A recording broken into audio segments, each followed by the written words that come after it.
I would now like to now introduce my panelists, starting with Mr. Quentin Dunstan. He is the Organizational Resilience Market Development Manager at the British Standards Institution, BSI. It's great to have you, Quentin, join us. Quentin has worked with many global organizations in the private and public sectors.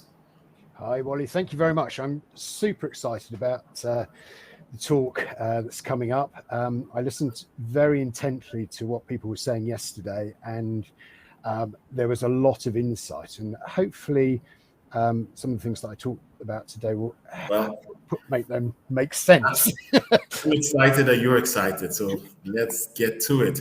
Let me introduce the other panelists in the meantime. Next is Akustina Morni. She is a senior advisor at the International Organization of Employers, IOE. Her portfolio of expertise includes education, skills development, gender equality, diversity, future of work, and employment. Akustina, it's a pleasure to have you join us. Thank you for having me. Thank you very much. All right. Next, we have David Hollands. David is the Global Education Strategist at HP. David oversees HP's global education strategy. He works with HP's country teams, government leaders, and educators to drive the development of initiatives, policy, and research on emerging technology to further education development. Now, the aim is to help realize HP's goal to improve learning outcomes for 100 million people by 2025. It's great to have you join us today, David. A pleasure. And it's been an amazing forum so far. And what an important topic that we're covering today and throughout the conference. So I really enjoyed the fireside chat too, just previously. So I think we've got some fantastic fuel for our discussion. No doubt. And I'm hoping you will bring that energy to this panel as well. Let me next introduce Christoph Weinmann. Hello, yes. Are you with us? I'm with you. If you can hear me, then I'm with you. Let me just say a couple of words about him. Christoph Weinmann is based in Berlin and Berlin. He is a learned economist who also implements computer-supported analysis of complex systems. He has gathered field experience with different organizations as an independent consultant in over 50 countries. It's great to have you, Christoph, join us. It's a pleasure. It's a pleasure. And next we have Peter van der Wielle.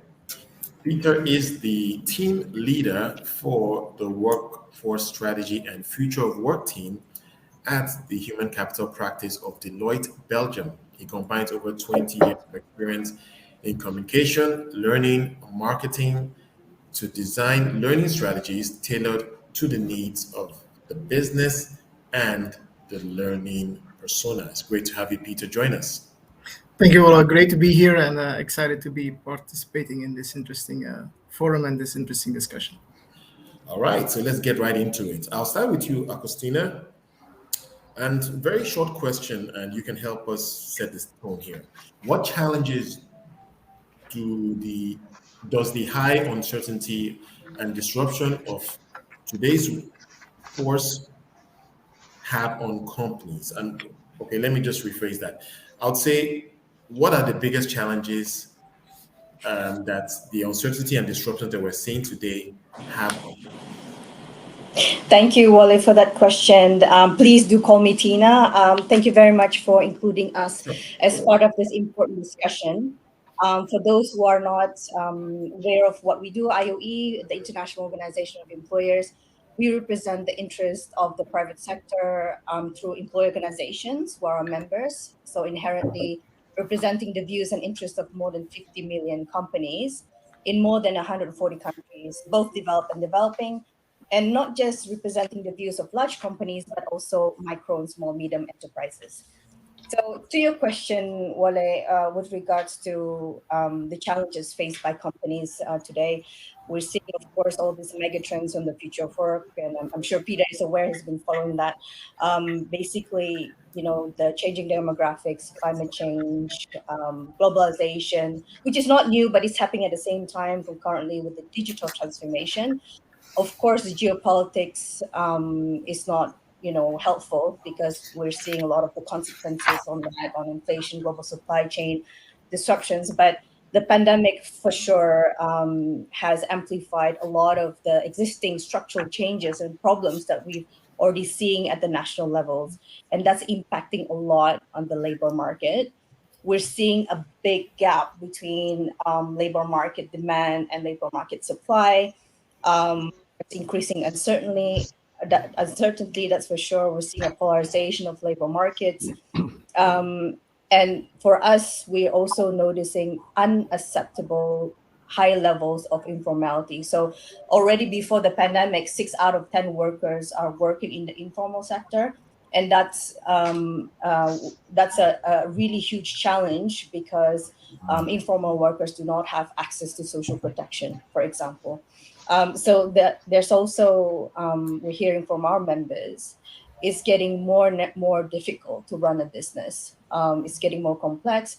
Before the pandemic, the average business life cycle was already at 17 to 18 years. In the 90s, it was 60 years. But now, according to some surveys from JP Morgan, for example, 51% of small, medium enterprises, their business life cycle is less than 10 years. That's very short. And that's going to have a lot of impact on job creation, because SMEs are, a backbone of most economies. They contribute a lot to the GDP. And according to this survey, also 32% of the SMEs, the average life cycle is at 5 years. So that's very, very short. They start their business, but due to all these challenges and insecurities and uncertainties, they have no choice but to exit the market. We're seeing, of course, the skills mismatches, skills shortages. We're receiving a lot of complaints on that.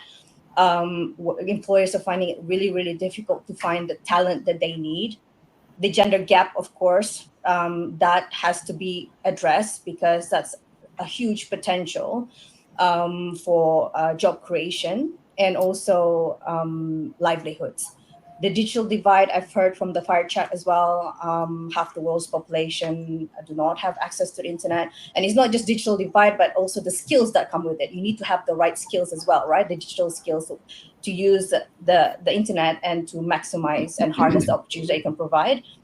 And of course, high youth unemployment. It was already stubborn at 13%, and the pandemic is not helpful at all.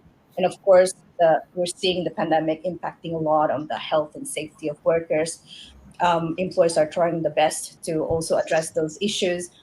And productivity is a major concern. And I'm not talking about labor productivity, but I'm also looking at the total factor productivity. It's on a decline globally, and that's going to impact on the sustainability of companies, especially micro, small, medium enterprises, who are actually disappearing. I stop here, Wole, but these are just some of the challenges from the disruptions that we see today. Thank you very much. Quite comprehensive. But David, I wonder if you had any more thoughts to share on the challenges, especially in the context of what the pandemic has brought on the system. Yeah, sure. That's look. I think building on what Tina was talking about. There's this phenomena that the COVID-19 brought out for us. We have a couple of things that are really key for ongoing challenges that businesses and organizations, large and small, face in light of this. So, one of the first things that we should talk about, and I know the fireside chat touched on, is how this sort of crisis brought to the fore visibility of inequity. So certainly digital inequity and access, absolutely, that's very critical. But also, sort of the inequity that exists across the entire society, which impacts, obviously, business operation at multiple levels. So COVID-19 being a health crisis, of course, we saw all sorts of disruptions come from that very thing. So isolation, which stemmed into many supply chain issues, all sorts of things that just, fundamentally impact the ability to do business regardless of size. But of course, alongside that, the pivot that organizations, absolutely, including HP, needed to make very rapidly towards an emphasis on digital and delivery around digital and leveraging technology rather quickly to mitigate some of the extenuating circumstances. So you can imagine that a large organization like HP working in this space is probably well prepared compared to most in terms of what it's able to do. But when we go into informal economies, when we look at the landscape of types of businesses that people run, some of them were just squashed, flattened. They were completely unable to conduct their business in the model that they had. So this raises this big challenge, which is how do we equip certainly businesses with capabilities around digital. Certainly that's providing resilience in times when you literally physically can't operate and you need a virtual space. But beyond that, we also need to think about, the capacity for understanding what the future will bring. So looking at these mega trends Tina mentioned before, and having some literacy or fluency around that. Our CTO, our futurists within HP are sort of talking about, in addition to digital skills, a basic literacy of the future. That is a general understanding for most people in their education about what is happening, what is trending, and what's true. And certainly going back to what Tina's talking about in terms of small businesses, particularly, they aren't necessarily even equipped with business skills. So those fundamental finance skills, marketing, things that any business needs to thrive. Now, on top of that, we also need them to understand their place in an evolving world. And to put a bit of an interesting spin on this, it almost appears as though, on the one hand, the digital inclusion, which we see people outside of, growing rapidly, because accelerated innovation is simply a runaway train. So the target of improving digital equity is a moving target and it's accelerating. Right. But on the other hand, we have this other very curious thing, which is the skills gap and the demand for workers who have increasingly in-demand skills, not just in their locality, in their country, but think globally. Some projections you read, there'll be skills gap in the vicinity of 82 million in terms of these sorts of specific basic digital skills. We will have 82 million people, we can't find for jobs. And that's one projection. So when we marry this to the other side of the coin, which is the digital inequality and lack of access, there's this very interesting opportunity that lies between those. But that is a fundamental challenge that offers up the world a very positive way to look at it. So massive capital opportunity, opportunity to sustainably invest in infrastructure and all those things that we're now noticing that we can see, that's coming from the opportunity to find workers. But I think that's that's a few things to consider. But in a nutshell, it's sort of how do we introduce that kind of literacy. Business literacy is always fundamentally being a challenge, but now I think it's absolutely critical. We need to find ways to quickly address that. Thanks a lot, and I'm sure that really applies to small businesses, and we'll get back to them in a moment. But Christoph, I would like you to speak very briefly, if you can, to a report that you authored recently for UNIDO. UNIDO has provided its contribution to this issue by developing a guidance document for MSMEs, recovery, and business continuity. So can you just highlight for us the key recommendations of this?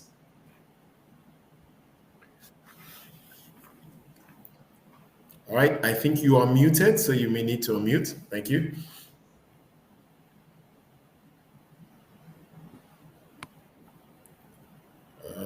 Still muted, Christoph. Okay, I think now We can hear you now. Exchange. Please go ahead. Okay.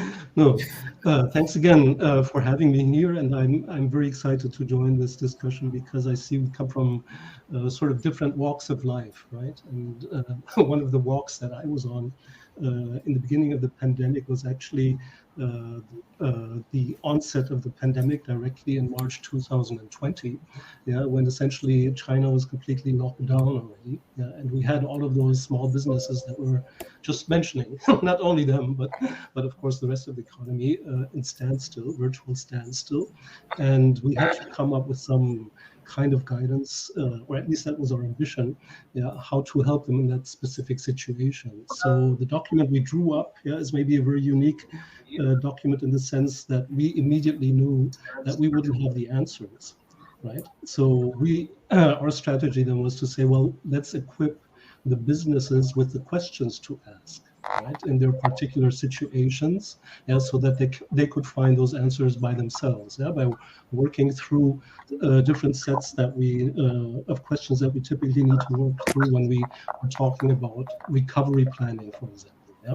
I mean, once your business has been afflicted, and maybe survived, at least you have to start to think about recovery, and that could mean anything in the situation, depending on your position in the supply chain, on whether the supply chain is still existing, whether communications are in place, whether you were prepared or not. So we essentially drew up a catalog of questions that businesses could find their way through. And if you speak about resilience skills, and I think skilling is the topic here. Essentially, what we did is we equipped them to systematically assess their situation, to assess their current strengths and abilities, after the disaster that occurred to them, to solve typical problems that exist in these situations, make good use of communications, and communication, of course, in such a situation could be very different. A lot of places where this guidance has been going to, obviously, communication was a completely different issue from doing that in China, right, where we were working on. But there are very fundamental questions sometimes, like people finding or getting in touch with their employees, right? And if you don't have the mobile network working, because it's interrupted, or maybe you don't even have the mobile network, as was mentioned in the fireside chat just now, then what should you have normally in place? You should have a list of contacts. You should know how to locate these people. You should be able to send people around. So you have a lot of things that are very different in different situations. So we simply drew up an agenda, if you will, for them to work on as they were in lockdown, in order to work themselves out of that lockdown. So that's the interesting part of this publication, maybe. And I think, therefore, when I talk about resilience skills, for enterprises, maybe the first thing that I think about as well, what happens in the case of disaster. But obviously we have other people here in the room who are discussing about resilience skills in a, let's say, from a different perspective. When we're talking about mega trends, et cetera, how do we make our workforces resilient? I think, or I have maybe one more fundamental opinion, from many years that I've been working with TVET systems also, and that is that often I find the private sector sort of skirting the issue of skilling. In the sense that everyone would like to have the perfect fit coming from the TVET system, or wherever it comes, wherever it should come from, maybe from universities, whatever you are in search of, but nobody's really happy to invest in skilling their own workforce. And I believe that if you want skills that are suitable to your specific business, you cannot skirt the issue of training, and that means in-house training. And what comes through my mind is when I read that trend that Deloitte identified, that we have the increasing lengths in careers, and at the same time, this skills gap increasing. The immediate notion that I had, is that TVET systems will not be able to respond to that. TVET systems, they are by their nature buffer factors, right? They move like infrastructures. It's sort of like changing the roads is changing the TVET system. And there are good reasons for that. It doesn't mean that TVET is bad. It's just the way it works. And the immediate thought that I had then when I read about the trends that Deloitte has discovered. It automatically means we have to pull in a lot more training in-house, right? So we might have to say have the TVET system assume a more generic function, coming in maybe digitally even into our workplaces, so we have the people in our in our workforce being trained in-house through the channel that we have to the TVET system, which is now possible because we have the digital technology available. But we all know that to really put them on the job and to develop the skills that they have, we as employers have to give that practical input that the TVET system probably will never be able to deliver. So that's maybe sort of an opening statement. So one is thinking about what are business skills to deal with disasters, and there are probably more up our sleeves or up the sleeves of our world that we will have to face in the future, and thinking about what businesses as such need as skills in order to stay resilient to go through these disasters. And then we have these other perspectives where we think in terms of structures, maybe where I believe that the private sector needs to be called in to also assume the responsibility for training the workforce, at least as far as the practical aspects are concerned. Thank you very much for that overview, and we will dig deeper into some of your recommendations a little later. But in the meantime, I'd like to go to Peter. And Peter, I quoted out of your report recently. I just want, just at the top of the conversation, and I wanted you to explain to us why organizations are struggling to reskill their own employees. What have you found at Deloitte? Yes, thank you, Wole, and thank you for having us. I think it's indeed very interesting insights that we can gather from the human capital trends. I think there are a few aspects to the challenge overall. First off, there is the widespread nature. I think David already mentioned to it, and Tina as well, the digital inequity, the digital skill gap. Every process across a lot of organizations is becoming digitized. Digital is not just only an isolated function. If you look at supply chain, even every manual interaction will get a digital function. So we call that the digital fluency, and also the data literacy is going to become a very widespread skill gap. On top of that fluency aspect, you will also need more expertise. So finding specific experts and expert skills in the market is becoming very challenging, and you'll have a lot of shortages there. And the key example is typically cyber profiles, which are very difficult to attract. So also on top of the broad fluency perspective, and that's also the basis. If you have the digital fluency, you can grow into becoming an expert. And then there is the rate of speed and the rate of change. What we see that speed is increasing. We often refer to it the half-life of skills. 30 years or 40 years ago, the skill set you had that would last you throughout your whole career. Now you need to retrain and upskill every 5 years or even every 3 years. And then finally, the dimension of skills, which is also growing more into the human capabilities aspect. And I think we'll get to that later on as well. But it's not just having the hard skills, but also the capabilities like innovative thinking, collaboration.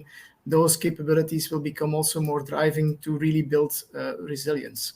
So I think it builds a bit to Christoph's point as well, is that organizations need to shift to a more continuous learning approach where you're learning throughout the whole of your career. And that's a dramatic shift for organizations to really set up, because typically training and learning is a cost center. And how do you then translate that cost, which is typically related to a specific business case? How do you spread that out towards a full career development? And that also then implies how you start recruiting, because people now need to start recruiting on learning potential and future growth, and not on specific skills.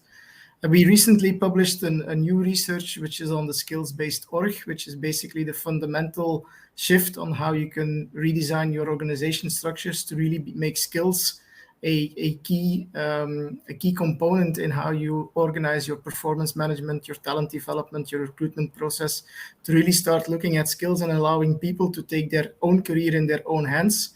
Because we do see a lot of potential in the worker agency part, where people can take their own skills into their hands and formulate their own career path. And we see that skill-based orgs, they're more resilient, they're more effective, and they're more eager to innovate and pick up pace. So handing that agency to the worker and giving them the tools and the methods to develop themselves is a pathway to a solution which could be quite broad. All right, Peter, if I can just follow up with a question. Sure. The likes of Deloitte, I imagine, will engage a lot of big businesses, small, medium to big businesses. But what about the small businesses? How do we help them? Because clearly, many of them will be impacted by many of these changes. You mentioned rapid change is something that businesses need to be agile about in terms of how they deal with that situation. So how do we help small businesses? Yeah, I'm quite fortunate to be part of such an organization as Deloitte, because indeed we're connected to the large organizations, but we also have a lot of foots on the ground in the local side. Here in Belgium, for instance, our team is working closely with the Organization for Activation of Labor, or people who are looking for employment. So we're actively working together with them, building training courses on those topics such as data literacy, digital fluency. I think it's helping the sector organizations, it's helping every organization, because overall, one of the key trends that we're seeing now is a lack in STEM profiles. Technical profiles are really in shortage. So that already starts in high school. How can we motivate that, and how can we then activate the labor market and also getting those skills? So I think there is a mission for all of us to also connect with the broader field, and I think even the larger private organizations, they will be interested in having a common labor force which is upskilled and which has that digital fluency and that data literacy, and that will also impact and benefit the smaller organizations. Thank you very much for that. Okay, we'll still come back to the small businesses because I think we really have to help them out. But let's move over to you now. At BSI, Quentin, I just want to hear your thoughts on this point. Now, when I think about the whole concept of resilience, workers and organizational resilience are different but are clearly related. What do companies specifically need in order to ensure that not only their employees have the skills they need, but the companies themselves are actually ready for what's coming?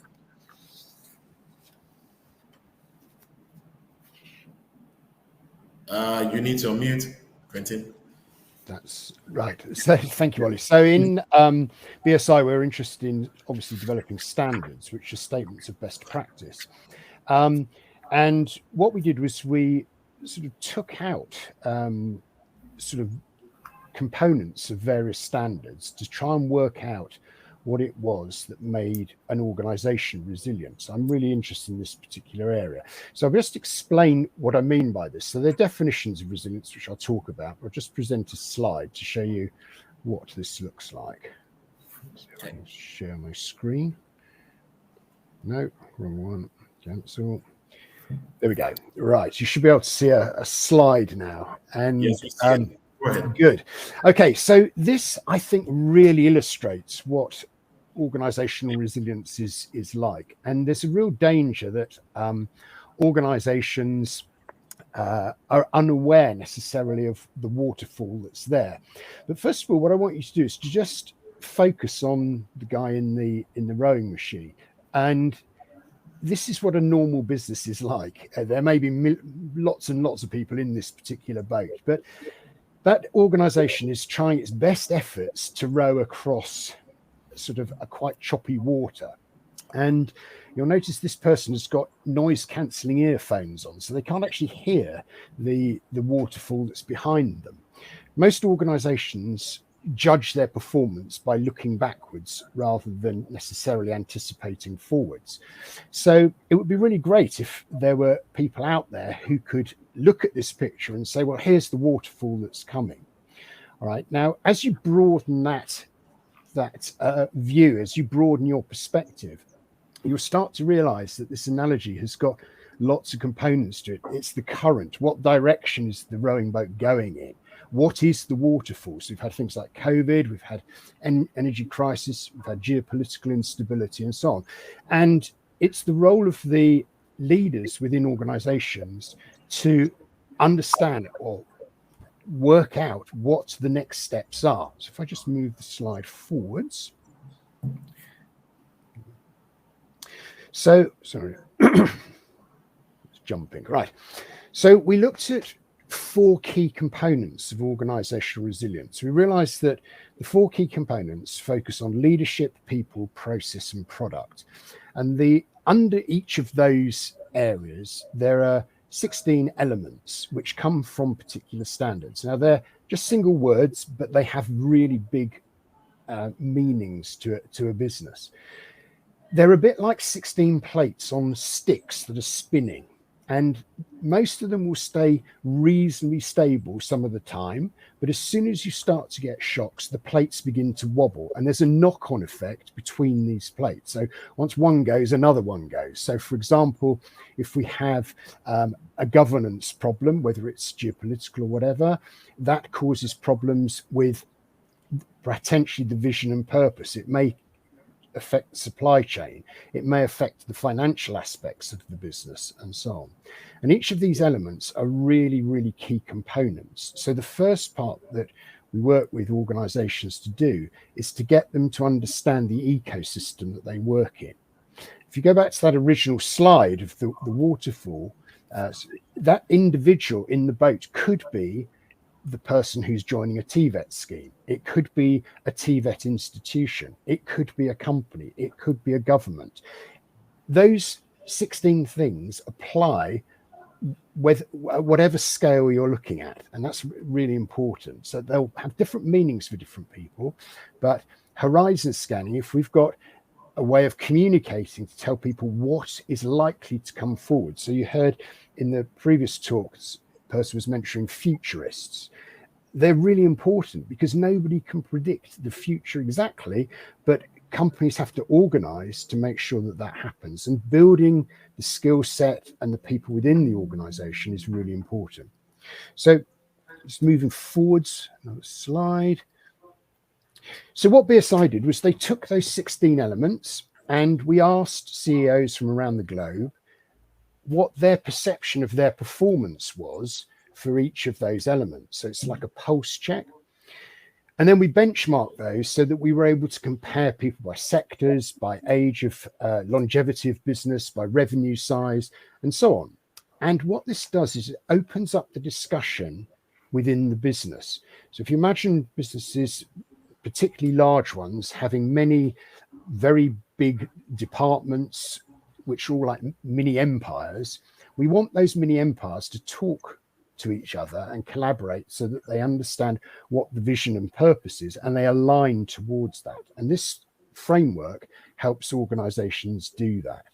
So by comparing where they think they are against the benchmark, that's useful. When you compare different personas within an organization, you'll often find the leadership team often have a much more optimistic view of their own performance compared to the people who are actually doing the job. And that opens up the conversation about what to do. So that's the sort of work that BSI does on helping people understand how they build resilience, how they can strengthen it from there. There's no one answer, and there are standards that describe processes, but ultimately it comes down to a very simple thing. It's about relationship, process, and data. And often we attack the problem the wrong way around. We look at the data, then the process, and maybe the relationship. Thank you very much for that, Quentin. But a follow-up question would be your thoughts on, you mentioned skills, and Yes. that's no doubt very important. What role do skills of employees play in determining a company's resilience? I wanted to hear your thoughts on that specifically, and how businesses can organize to ensure that skill is invested in the business. Okay, so there's the key word in there, invested. So businesses will look and judge their performance by numbers. So shareholders, stakeholders within the business look at things by numbers. So when people invest, they look at what the return on investment is likely to be. So investing in skills needs to have a direct impact on the return on investment. So businesses will tend to, and I'm generalizing here, will tend to hire in the skills they need rather than necessarily develop them internally. And you can see this gig economy switching on and off as people move in and out dependent on demand and supply for particular jobs. So can I jump in on that point? Yeah, sure. I guess over time we will see, but what are the outcomes in terms of long-term benefit to the organization where you hire those skills or you invest in developing those skills internally, which obviously could take time and could cost a bit, but just compare the two scenarios for me. Right. So the time bit is the key element. So when you saw that waterfall, how close were you to the waterfall? If you're very close, you're going to potentially hire the skills in if the costs of hiring them in aren't too great. So often people don't realize the waterfall's there until it's too late and they go over the edge. Ideally, the culture of the organization is about developing people. Organizations want people to stay with them, but also individuals from their perspective, they want to develop their careers. So the HR facility has also a very important role in developing people's careers. And if people can't see those careers developing, they will move. So that negates against investing in people, sort of a large amounts. If there's a worry that people will leave, and I think it's something that you just have to accept, people will leave. There is a natural churn in organizations, but there's sort of a cultural and ethical responsibility to develop your workforce. If you develop your workforce through skills, collaboration, make sure the communication is right, ensure that leadership is really focused on what they're trying to achieve and that's communicated, then you can build resilience into an organization. The hard bit is when it's too late, and people often recognize, the leadership will recognize that it's too late, but have not necessarily got the competence or capability to deal with the challenge that they're facing. Tina, same question for you. Your thoughts about skills? Thanks. I really like Quentin's slide about the waterfall because people just underestimate how important it is to skills. And I think companies who are not investing in their people are really making a mistake. Really, they're really making a mistake because, training and skills development is really important. The problem we see, and I think this is what you raised, Wole, about the small, medium enterprises. They don't have the capacity. When we speak to them about, upskilling and reskilling their people, they said, well, the problem with that, Tina, is that, a lot of the people that we invest in, they leave. So they see it as a cost. Because of course they'll be, attracted, and that's the normal. I think this is this notion of having a job for life is not really common, right? It's very rare.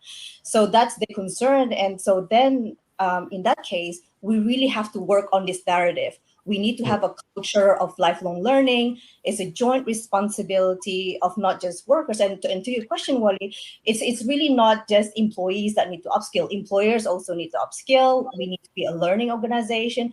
Governments also have an important role to play. And that goes to what Christoph was saying about the TVET of being a buffer. And companies have no choice sometimes because, we have to fill in the gaps, right?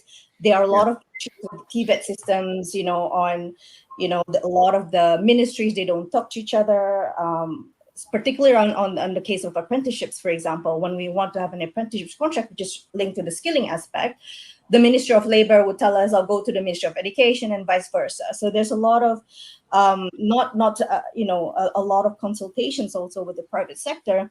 And that's also to do with, this territorial, working in silos and being suspicious of the involvement of private sector. But we're saying that, and for good reason, but we're saying that we need to have this public-private cooperation, and a lot of best examples out there. I mean, this facility is one example of, the collaboration. And I think we need to upscale that. And we've been pushing that, when we come to skilling. The important thing here when it comes to skilling of employees is to have this growth mindset, right? A company can invest in training, workshops, etc. But this growth mindset is really, really important because, it helps with, for you to master your task. It's about learning. It's about self-efficacy. And that's really linked to what Peter was saying. employees really should take control of their careers and and their skills. And I think that we need to invest in this, having a culture of learning within an organization. Otherwise, a lot of people would be left behind. Thank you for that. And I was going to get to another very important point for organizations, especially big organizations. And those are the tough choices that building resilience may present in terms of potential redundancies and so forth. But before that, I'd like to take a question from, excuse me, a question from the audience, and perhaps I'll pose this to you, David. Grace is asking, what place will decision-making processes and cooperation occupy in the future at the level of the organization to build resilience? I guess if I wanted to paraphrase that question, I would say the decision-making process in an organization, what role does that play in building a resilient organization? So we're probably talking executive management, board level, and so forth. Yeah, that's definitely a question for a dissertation, I think, as well. It's such an expansive one. But perhaps we can couch this in terms of some of the things we've talked about earlier, which is about imagining those decision-making capabilities in light of development and training. And maybe I can look at this from two very big different perspectives. So let's firstly talk about those 6 out of 10 workers that are currently engaged in informal work. So the majority of our employees, and in fact often these are owner-operator businesses, we can consider them the leader of their company or their business, but they may be the only employee. So even from that perspective, we need to understand that the digital skills, literacy and fluency, and generally speaking, just being able to have a continuous access to upskilling, improving their knowledge of their market, and fundamentally, understanding where there are opportunities for training. This is true of both that one individual who's running something in a remote place in the world, and is the owner operator, right? So with a single employee themselves. But this is equally true of a company like HP. So the decision-making capabilities are spread throughout the organization. And I think increasingly so, we're seeing a greater democratization of that, because we need more minds who understand the nature of our business. We need better business intelligence. You'll hear a lot about that.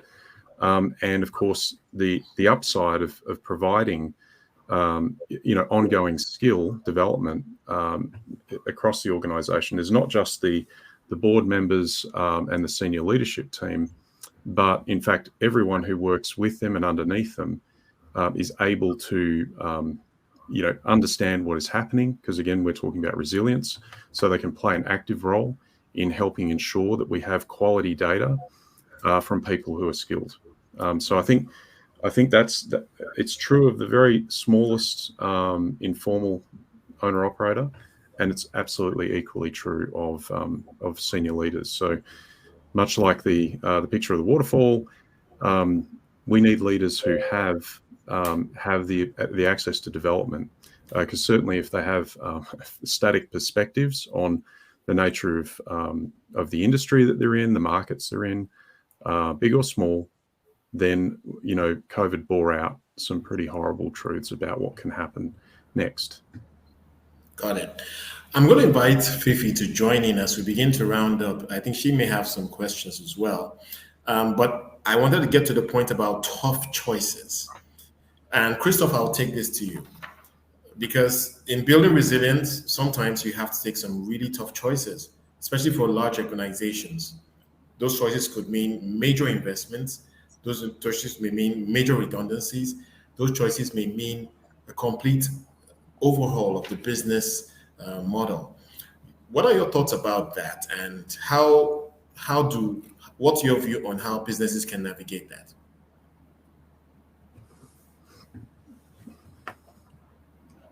You are muted again. You may need to unmute. Yes, thank you.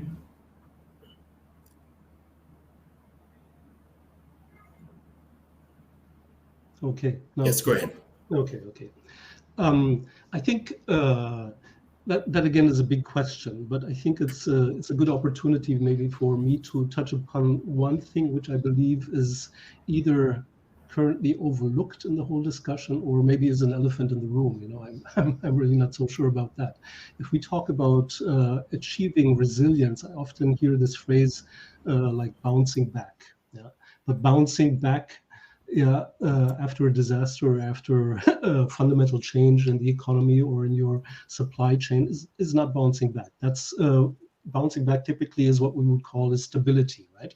You go back to normal after something has sort of disturbed your system. Yeah, actually, when we talk about resilience, we should think a little think a little broader, in the sense that the state that we will go to is actually going to be fundamentally different from where we were before. At least there will be significant differences. So it's not really about bouncing back, but it's completely restructuring or adapting to a new situation that we don't know in advance. Yeah? And then the question is, well, how can we deal with these things? And one of the things that is, I think, often overlooked is that we need something which is called redundancy. Now, not in the name as Wole just mentioned, where we say redundancies and we'll release our staff. No, but redundancy in the sense that we have to have certain things twice. Yeah. No, my first career was in seafaring. Yeah, and that's sort of a business where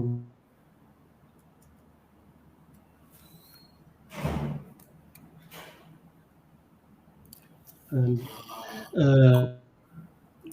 have several alternatives of dealing with certain things. And if you would have a lifeboat, at least you would have an engine plus sails, at least, so you'd have different options for dealing with things. And you would also have to be prepared to do workarounds.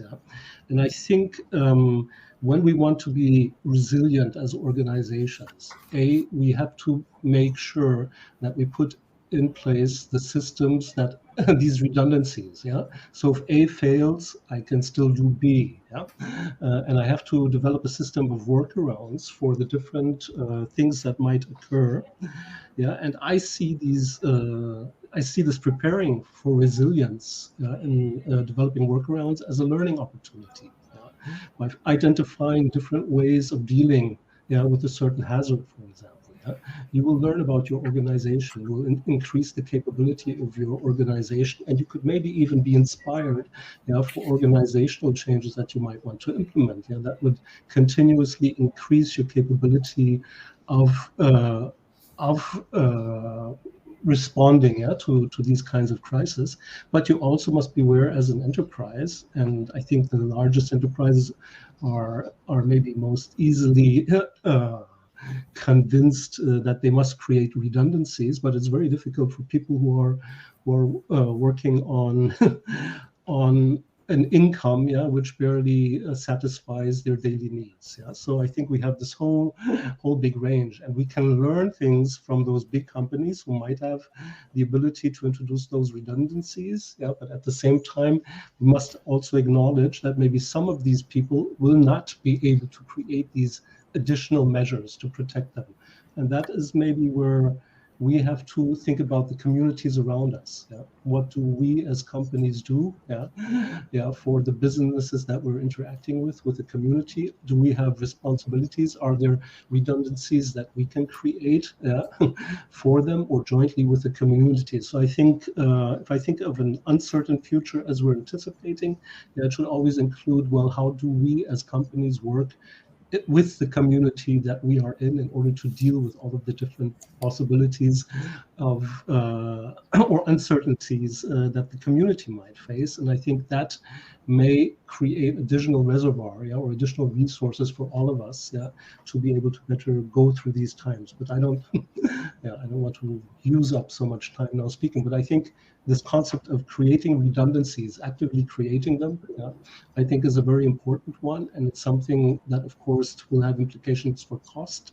And this is where we have to think about solving issues. It means we have to do something additional that the market may not be willing to pay for, right? Yeah, so that's the elephant, I think, that could be in the room when dealing with resistance, with resilience.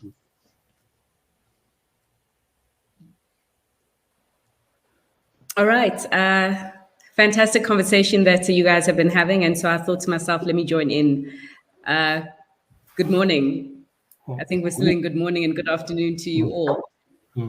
So I'm going to jump in with a question that has come from one of our attendees who has popped it in. It's Fabian, and she's just talking about sustainability and the ways that multinationals can develop resilience skills through digitization in developing countries. Particularly here on the continent, we have seen quite a move of multinationals to expand, particularly here on the African continent, just given the fact that it's dubbed the untapped potential. I mean, you've got a combined marketplace of over 1.2 billion people, and there's a lot of opportunity potentially.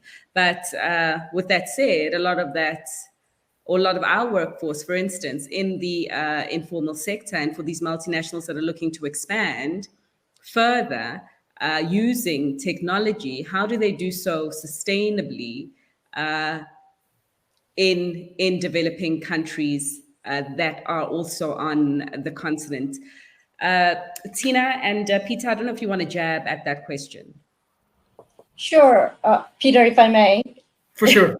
Yeah, thanks, Fifi, and thank you, Fabian, for that excellent question. I think we haven't touched upon the topic of soft skills yet, right, throughout this conversation. Or, some people don't like calling it soft skills, but they call it human social skills. And I think that's really important because a lot of this conversation around AI, robotics, and all that, what we're hearing from the World Bank and the OECD, they all agree that, soft skills, or, a different terminology as you prefer, social skills, are precisely the kind of skills that cannot be copied or codified by AI, right?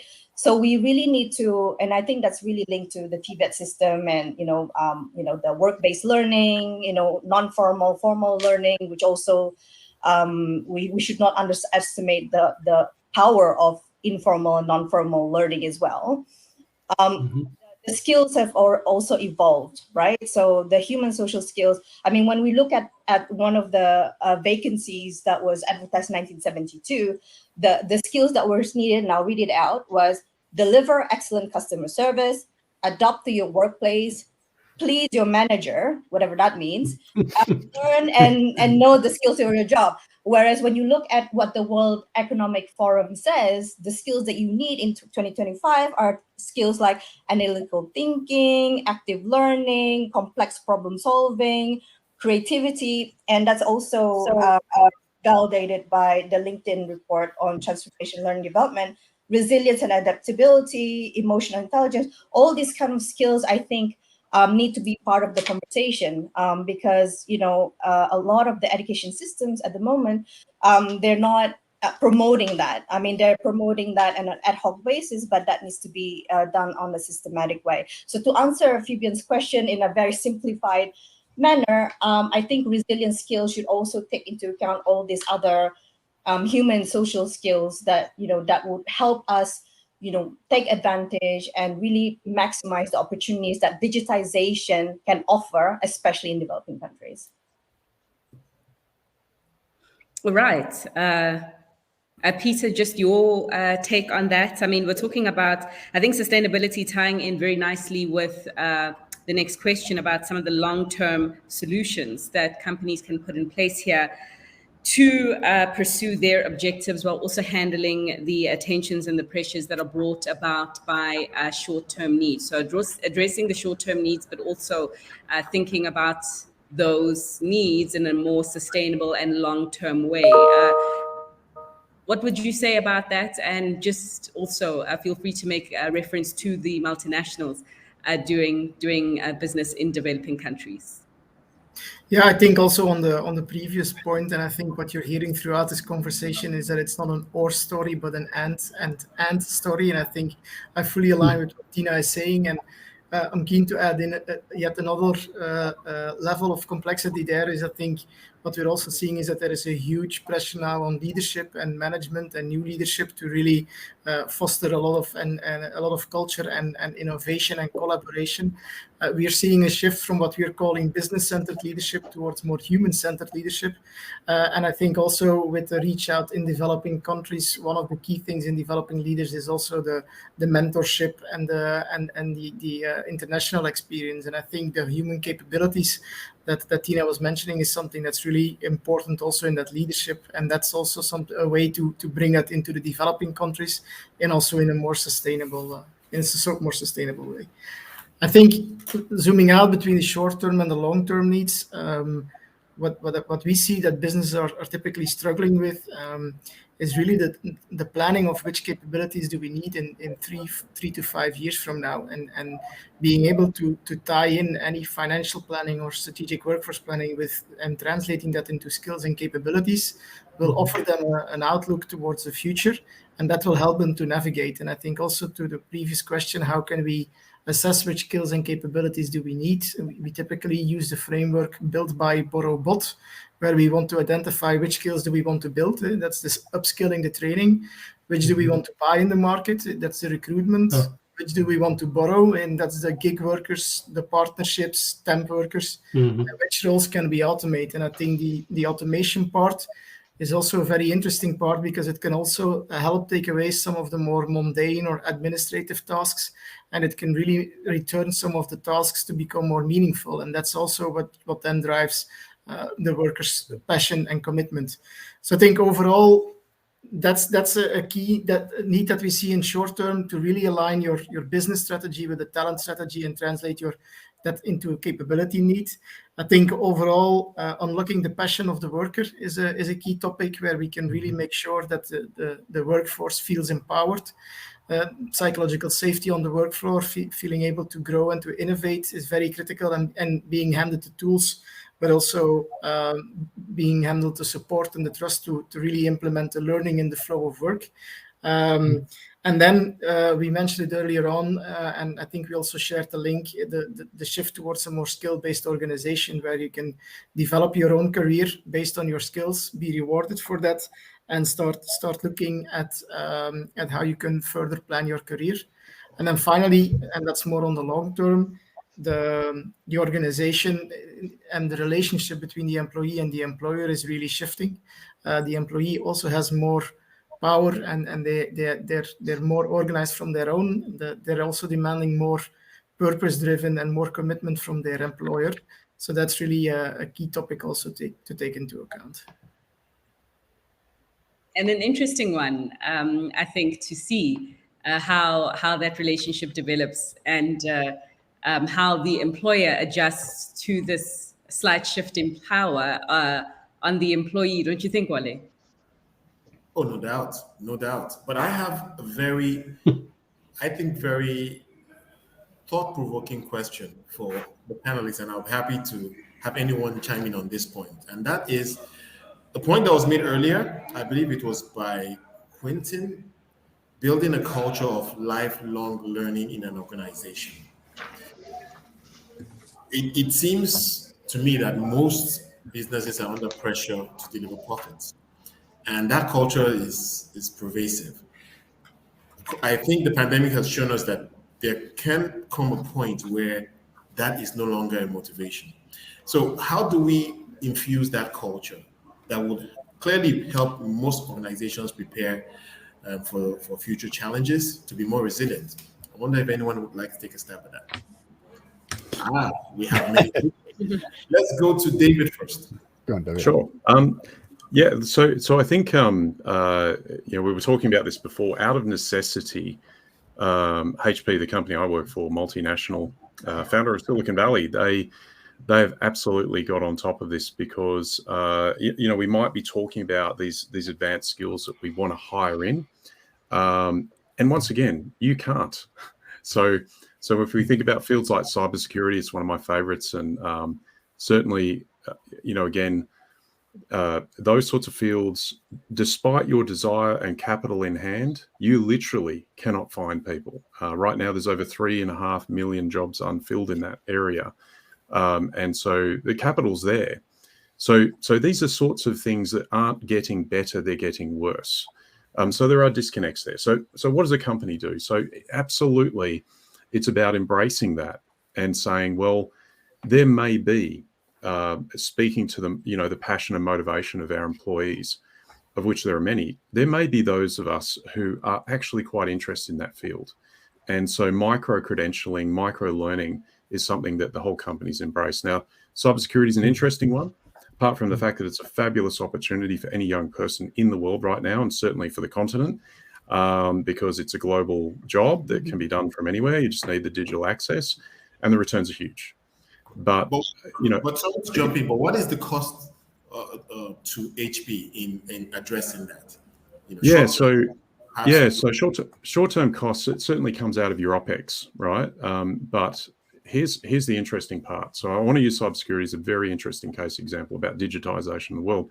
The flip side of the coin of not being able to hire someone with all of that capital is, in fact, the gigantic risks that you're exposed to across your organization, which are in the billions of dollars if you're a HP, where due to that, let's say we can't get them, right? And in fact, I know that we're paying top dollar, but if we're allowed to micro skill and we start to introduce that fluency amongst all employees, and we've recently done this on AI and data science and cybersecurity, two things happen. Number one, we're actually doing something that's fundamentally connected to every human right we have, because safety, security, and freedom is something that this cybersecurity micro skilling is going to give our employees and their families. So that's almost a must do, imperative if you want to look at it that way, and the employees treat it as such. But beyond that, the additional levels of security that HP enjoy as a result of this more than pay for many times over the investment in the actual coursework. So it's a curious point, because not only is that one area, but there are many others. So fluency in artificial intelligence, just basically understanding what it means, permits people, firstly, to participate in society and decision-making processes which are going on, of which currently in the world, there's only a very few elite people, perhaps just the people on this call. We might be familiar with the terms, but certainly even leaders are unfamiliar with these terms. So again, think of it that way. It becomes a no-brainer economically, and gives us certain advantages. And I love, Christoph, I almost coined in my head a phrase of on-site TVET. So TVET to you, because I agree. I think that the demands for these skills, TVET is not really equipped traditionally to do, but increasingly we're starting to see smaller, TVET organizations who traditionally would be doing those longer term trainings starting to change a little bit and come and offer organizations like HP these micro courses to run with their employees. So I think that's the future. And certainly, if that makes sense, you can see how these investments really do pay off for the company in the bottom line. Thank you for that. Quentin, you wanted to take it? Yeah, very, very quick point. Thanks, Wole. One of the things that you find is that employees want to feel that they're valued. So investing in them makes them feel very valued. The morale goes up in an organization very quickly. But interestingly, when people are interviewed now, they come to organizations and they look to understand what the values are that the organization has, and they want evidence that you are doing it. So it's not greenwashing. They want to know how you're going to develop their career. And they're very demanding, because the demand and supply is, as David said, demand is outstripping supply. So private enterprise also has to be on its mettle, basically, to attract the people that it wants, and it must show that offering to them. Got it. Tina, you wanted to take a stab at that too?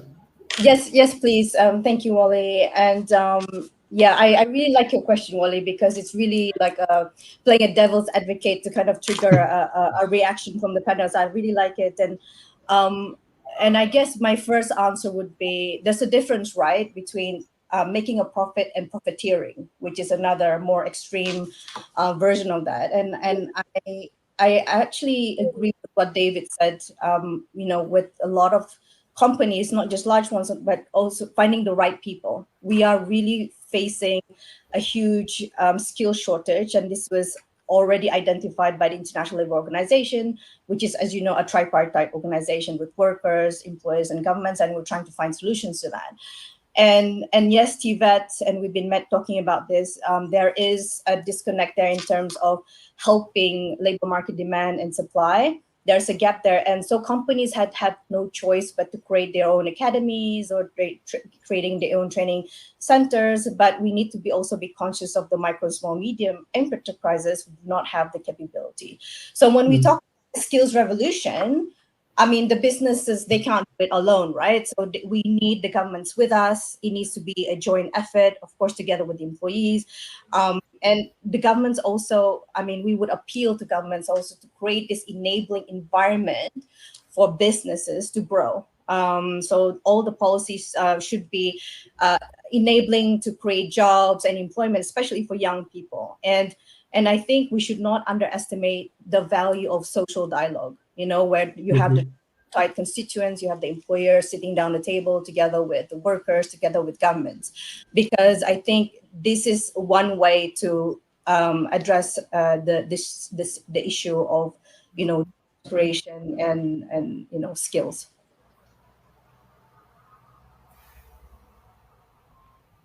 No, you're on mute.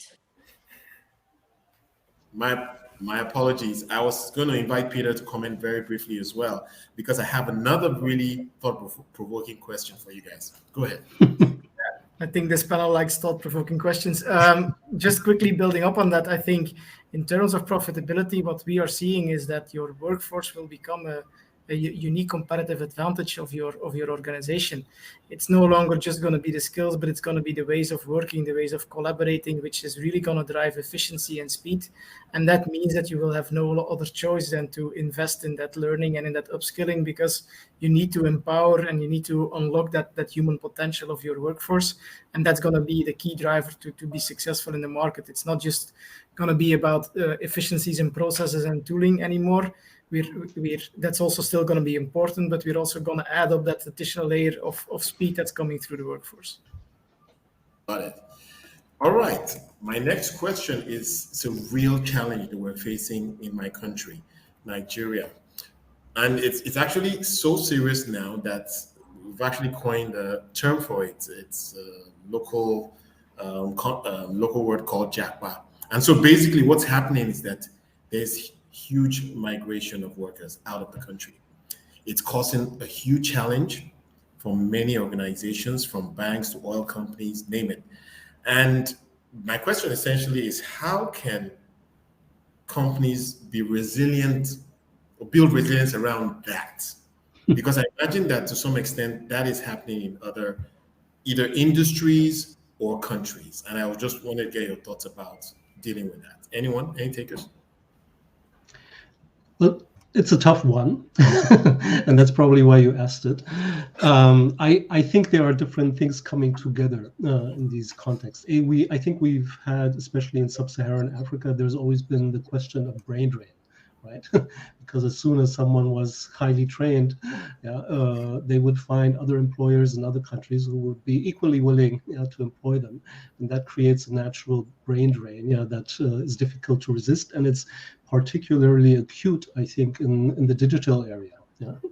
So I think there are countries that are investing in skilling people in IT, etc., and then they see them wander off out of the region. And I don't think we can solve it, at least in a very, very easy way. We have to accept that this brain drain is going to continue, and it's much more a question of whether we can create incentives, maybe around the digital sector, to pull these people back into these economies. And I think first and foremost importance here, I think, is developing the hardware.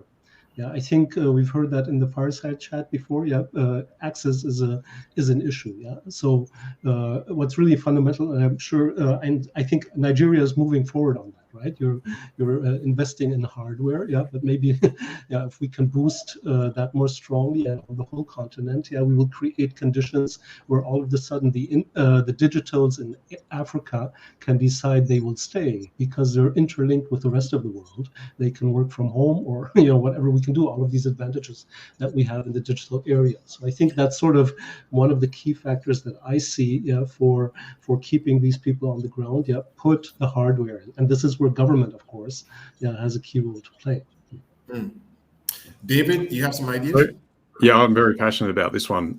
So looking at the reasons historically for let's say the ability economically to put the infrastructure in, digital or otherwise, geographically, it usually comes down to one simple thing: do you have ports? Most of the trade occurs through ports, and throughout history that's been the case. So we live in a really interesting time because actually we can create digital ports, an almost unlimited number of them. Sub-Saharan Africa in particular has had that as a disadvantage in terms of its ability to economically develop for many years. So couple this with firstly understanding that the digital opportunities that exist today to fill labour markets that can be done literally from anywhere are vast. And so these do require highly trained, skilled university people. I used the cybersecurity one recently as an example. In fact, I seeded some ideas to a few African countries who are running very fast at this right now as we speak. But project out. If you want to put a finger in the air and do this, right? So let's project out 20,000 employees as low-level junior cybersecurity analysts. Something you can do from anywhere as long as you have the infrastructure, just the computer and the internet connection, and so on. So 20,000 of those employees will easily get in a global market, and this is a low number, $50,000 US. That equates to $1 billion US in income per year. By the way, if you want, and I think this is smart, you could actually leapfrog those who are most excluded, communities who are most excluded from economic activity, prosperity, and health, into those, or target them, right? So there's another bit. But here's the math for that. So depending on your tax rate for $50,000 a year, let's say it's 30%, even if it's 15, that's $300 million US per year that you're collecting in government revenue. If you're wondering where you might want to sustainably pay for your continued economic development. So forgive the very brutal, simple math, but that works. And so certainly for cybersecurity. So there is some complexity around simply getting the all the pieces in place for it, but it's far less complex than many other projects that are currently in motion, which before COVID were targeting, let's call it industries that were at risk even before COVID, and then tragically fell away. So I think, I'm an optimist, and I'm very, very enthusiastic about this. I think let's create opportunity, freedom, as Aya said in the previous fireside chat, expose those in the continent to opportunities that exist globally, not just locally, and then with the view that we want access to this capability, this opportunity in the target market that can sustainably fund the infrastructure that you'll need to get. Because I agree with Christoph. I think it's very hard to immediately shut off the brain drain. That won't happen, but you do need a plan to see how you're going to create these industry opportunities that in the long term is going to create a much better environment for people to want to stick around. I hear you, but can we make this a little more practical? And maybe you can speak very briefly to this, and then I'll go to Tina. So still on you, David. Sure. Yep. Take the banking industry in Nigeria, for example.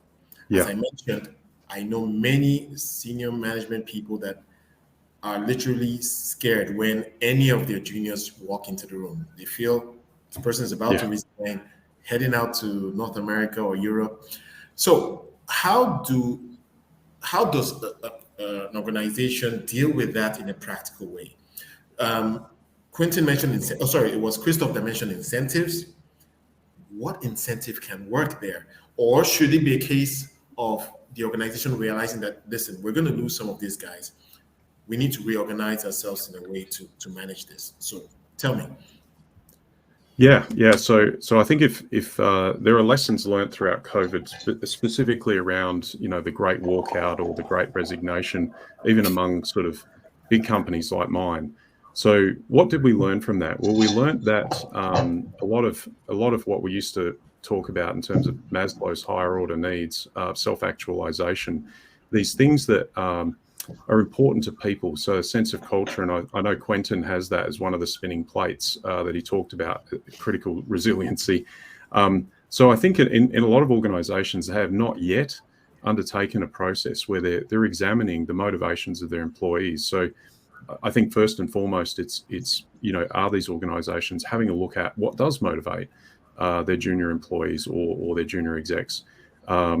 Because what they'll find is a lot of really almost obvious information once they start getting into it. But what we've found is that, again, investing in your own employees, coming back to credentialing, training, and providing incentives around how they see their meaningfulness in work. So that meaningfulness is key. I think that's the key word that we use certainly in businesses like HP, helping their, and I think this also comes from a learning from COVID. So every company in the world really needs to substantiate its sustainability.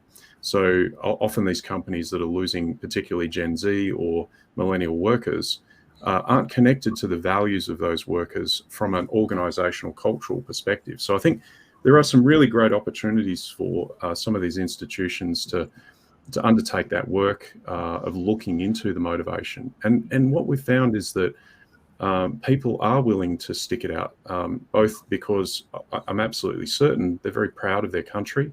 They really do want to be there, but they need to find a connection to a strong meaning in their work. Great point.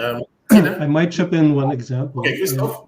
Then I'll go to Tina. Very briefly, if you can, because we need just from an entrepreneur in the digital sphere in Nigeria, whom I happened to meet last year. And the person essentially is recruiting his talent by having them compete on the website for training positions. Yeah.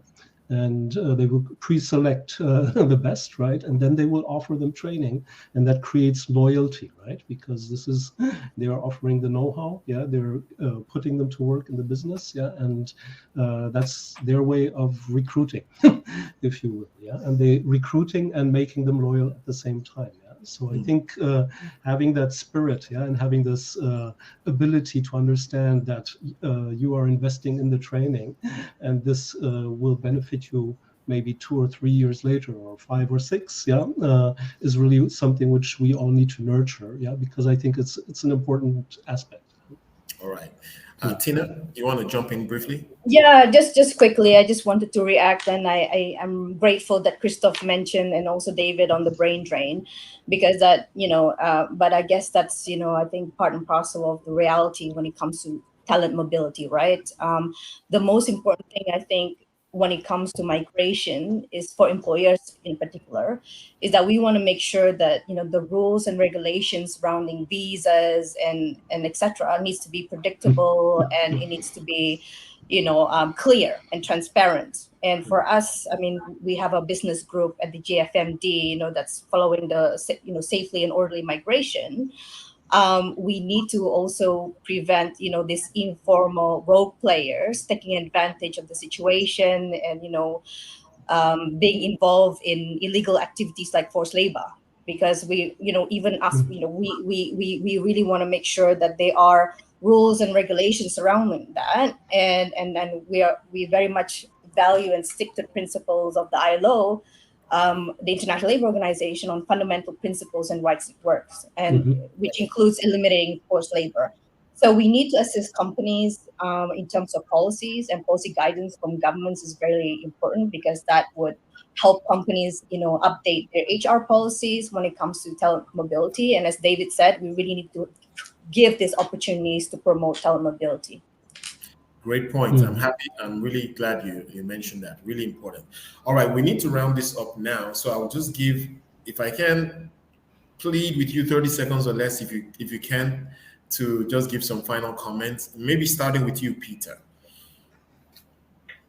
Yeah, I think this was very, for me, a very passionate and interesting conversation. And I think overall, what it really boils down to is helping and empowering the workforce to develop their skills that will benefit the organizations.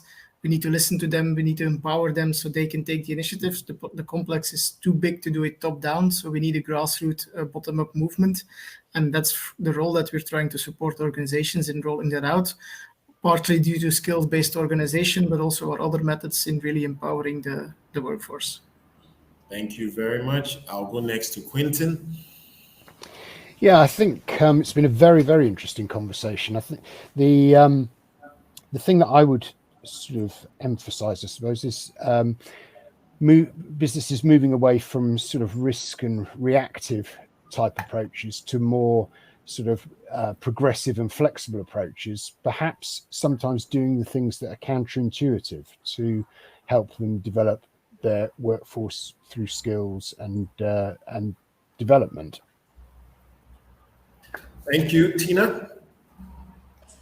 For me, I just wanted to really highlight again the importance of promoting a culture of lifelong learning. I'm a lifelong learner. I think we should all be, and I'm seeing nodding of heads, and I think we should always continue to learn and just be open to new ideas. And I think that's really important. I think we should always be open to new ideas and to integrate, our learnings. And when it comes to, being more resilient as a person, as an organization on the way forward. Really like that point. Yesterday, when one of our attendees was defining resilience, he defined it as a skill, and I think a skill can be learned. So yes, great point. Thank you for that. Christoph, you next. Well, I think I agree with what has been said. Yeah. So let me just add another point, which I would like to emphasize. I think when we do and I think this chimes maybe with what Quentin has been mentioning, when we think about the future and when we're planning, obviously we cannot base ourselves on the past, right? But we have to work with scenario techniques, and maybe anticipate different things that could happen. And if we could incorporate that in our business practices, just playing through, different scenarios that could occur in the future, I think we could already learn a lot, and have our plans in place, for mitigating potential scenarios, and also be better prepared to respond to scenarios that maybe we didn't anticipate simply because we went through these processes already. So that would be, I think, one way we could become more resilient and develop the skills at the same time. Thank you for that, Christoph. And final word from you, David.